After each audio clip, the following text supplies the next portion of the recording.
नमस्कार शेतकरी बंधूंनो, स्वागत आहे तुमचं आपल्या ग्रेट शेतकरी यूट्यूब चॅनलवर।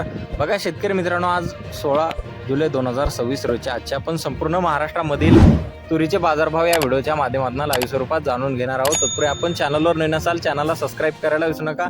बघा शेतकरी मित्रांनो, महाराष्ट्रामधील तुरीच्या बाजारभावाला 8,500 रुपये असा सर्वोच्च दर मिळालेला आहे। तर हिंगणघाट बाजार समितीने 8,800 रुपये क्विंटलचा दर दिलेला आहे।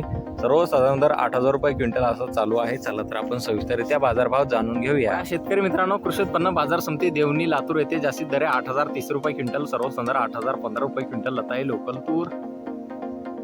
बघा पुढील बाजार समिती मुरुम येथे जास्तीचा दर आहे 8,080 रुपये क्विंटल, सर्वसाधारण 8,080 रुपये क्विंटल लता आहे गजर तूर। बघा पुढील बाजार समिती लातूर येथे अवकालेले 1128 क्विंटल जास्तीत दर 8,412 रुपये क्विंटल, सर्वसाधारण 8,300 रुपये क्विंटल लता आहे लाल तूर। बघा पुढील बाजार समिती अकोला येथे जास्तीत दर 8,145 रुपये क्विंटल, सर्वसाधारण 8,070 रुपये क्विंटल आता ही लाल तूर।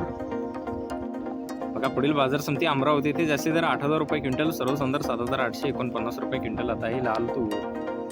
बघा पुढील बाजार समिती नागपूर येथे जास्तीत दर 8,600 रुपये क्विंटल, सर्वसाधारण 8,450 रुपये क्विंटल आता ही लाल तूर। बघा शेतकरी मित्रांनो, पुढील बाजार समिती हिंगणघाट येथे जास्तीत दर 8,800 रुपये क्विंटल, सर्वसाधारण 8,400 रुपये क्विंटल आता ही लाल तूर। बघा पुढील बाजार समिती आहे दिग्रस यवतमाळ येथे जास्तीत दर 7,980 रुपये क्विंटल आता ही लाल तूर। पुढील बाजार समिती सावनेर नागपूर येथे जास्तीत दर 8,151 रुपये क्विंटल आता ही लाल तूर।